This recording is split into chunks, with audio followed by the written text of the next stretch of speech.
Woo! And the inspiration for it was my friend Joel, who starred in it, was in a talent show and did this exact thing. And people were in tears. It was so funny. And so a few months later, he calls me and says, "Can we film this?" And I said, "Yes, Jesus, we can." And we went out and we shot it. And, it turned out okay. Woo woo! Hi everyone, my name is Ryan Nordin, and I directed Scraps, the last film here. Hey! Woo woo woo! This short film is a proof of concept for a feature film that we shot almost 2 years ago now, and it's come a long way, and I'm really excited to announce that the feature-length version is going into production next summer. So, hey, congratulations! Woo woo! Hi everybody, I'm Michelle West. I directed Lesbophilia. Hey, woo! And I got attached to this project. I met the writer, Tennessee Martin, and she pitched this idea to me. She was like, "We gotta talk about it. It's not everybody's cup of tea." But I really fell in love with this story because I loved that it pushed boundaries. I love that it started conversations, and it was hilarious. I also love that at the heart of it all was this sense of hope and acceptance, and that's what I'm interested in directing at the end of the day. So I got really excited about it. When I read the script, I was visualizing a funeral home that moonlighted as a strip club and what it was not going to look like. And I loved what we ended up with. So yeah, thank you guys so much for watching it. Yeah! Hi, I'm Nadia Johnson, and I directed the second film, Something Brown, Something Pink. Woo!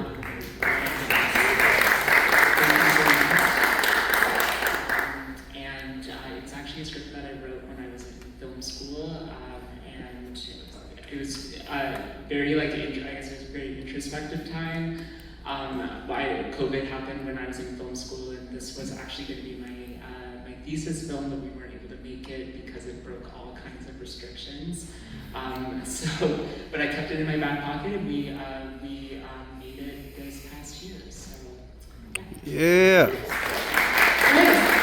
I thought I'd also hear about a little bit about the shooting process, maybe either challenges or maybe your favorite part of the process or anything that you'd want to share with people.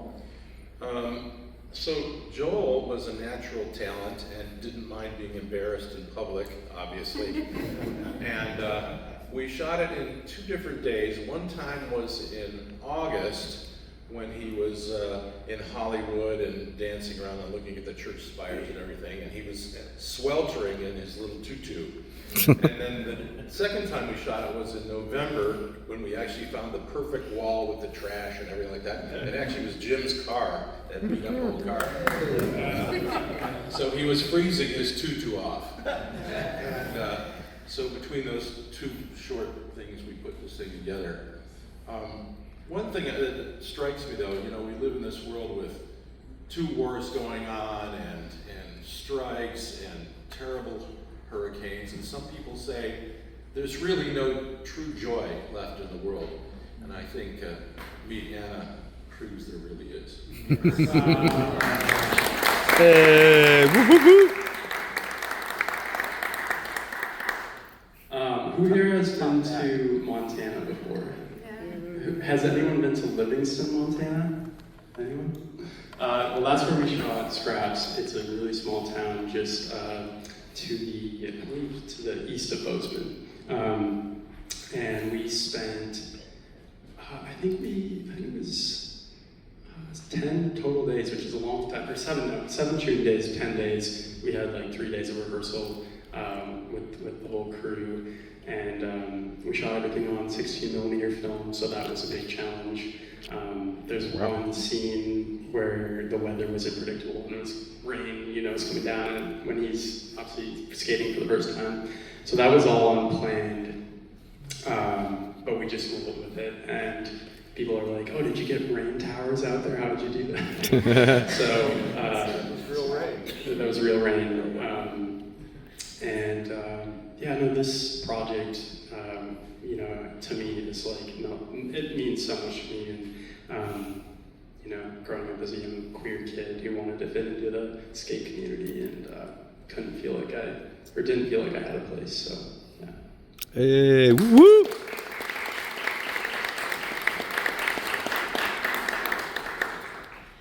Shooting process. So we shot Lesbophilia in June 2023, right after the writer's strike started.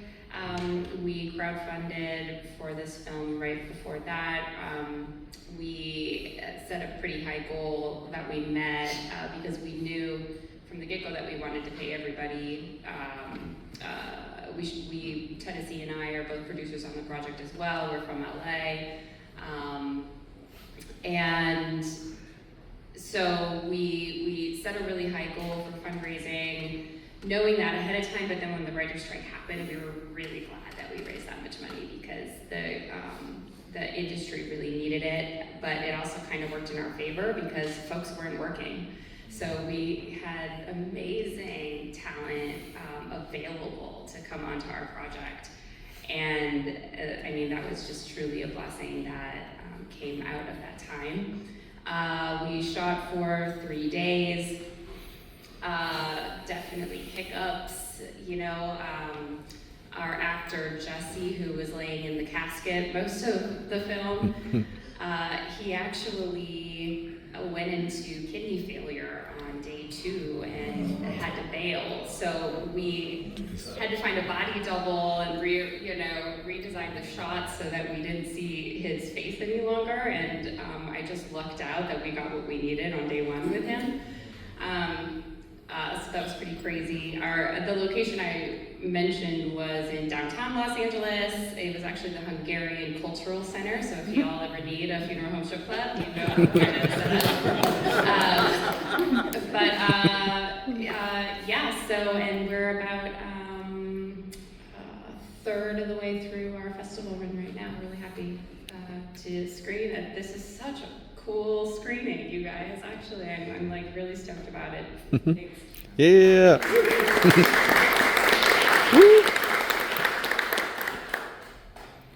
Well, I would say for my film, well, I'm a writer first and foremost, and so I would say that actually a lot of the challenge came in pre-production of sort of translating the script to screen. I learned a lot about how to make things as visual as possible, how to make dialogue sound natural.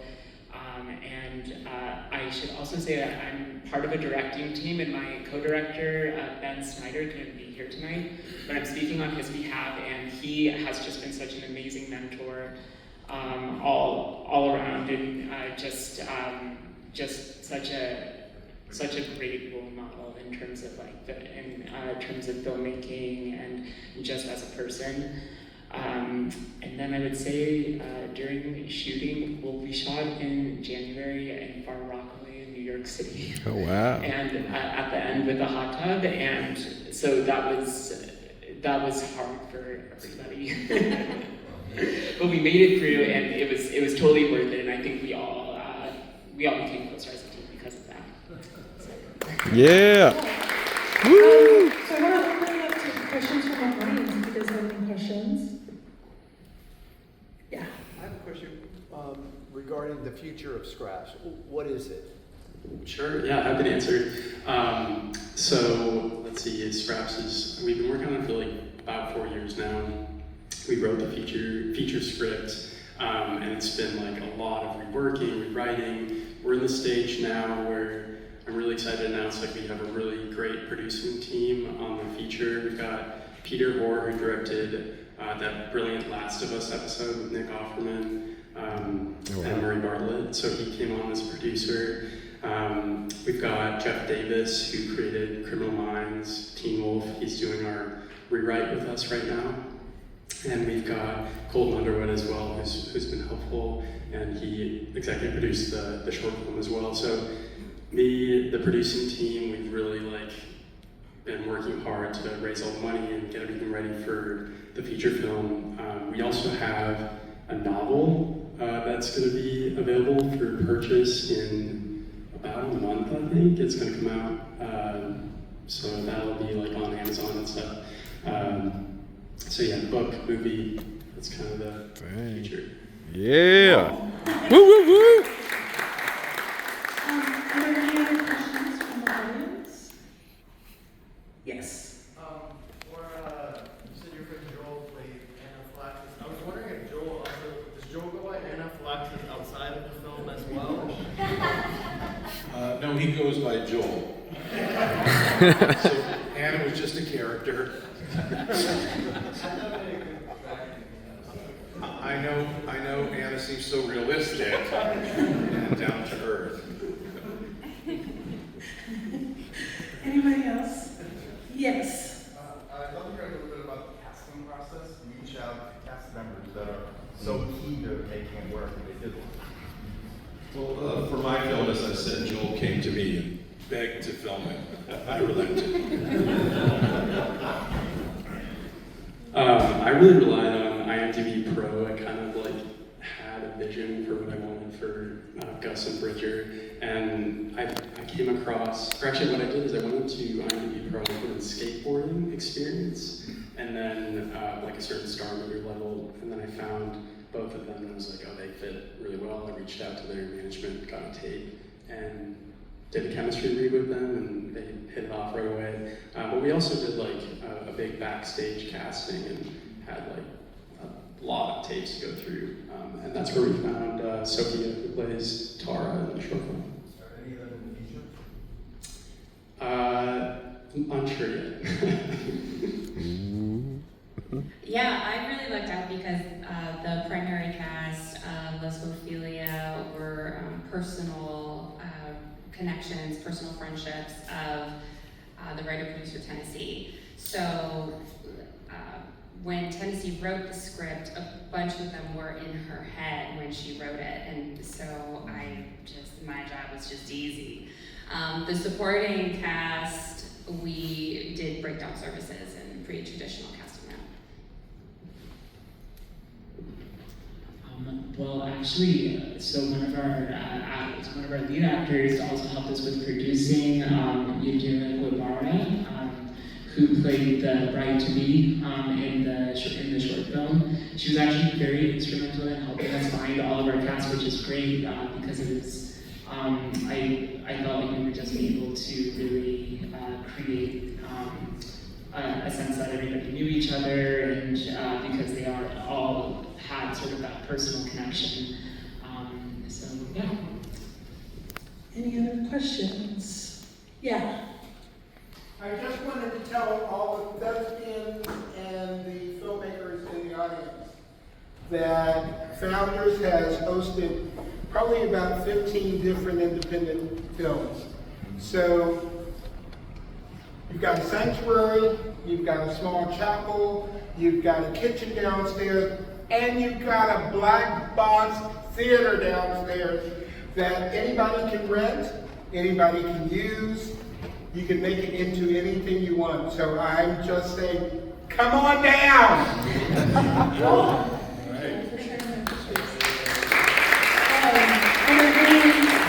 there any last questions? I'm going to kick one more off to them if there's not. If you guys want to wrap up of what's coming next for you, either with this film or a future project, I know you already talked a little bit about that, maybe you have something to add or anything that you guys want to share about that in the future. Honestly, I have no idea what's coming around the corner. Does anybody? Well, I'm trying to think. I have a few feature scripts that I'm just kind of working on right now, and I can't say too much about them, but yeah.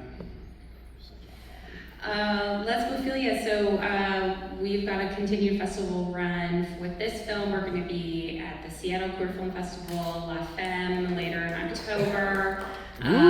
It actually screened out on film in Atlanta, which is one of the only LGBTQ Oscar qualifying film festivals in the country, so we're really stoked to screen there this morning. Nice. And then personally, I have another short film that's going to be in the festival next year called Lineage, and it's based on a true story in my own family of 3 generations of women who were navigating abortion during the Great Depression. So kind of the opposite of lesbophilia. This was like Christmas compared to what I'm about to put into the world next year. But also it really means a lot personally. So that's what I got. Woo. For the next steps, I am working on expanding the concept and working on writing a feature-length version of the script, and then I think just continuing to write and get some more ideas down on paper. Yeah. Great, well, thank you guys. Woo!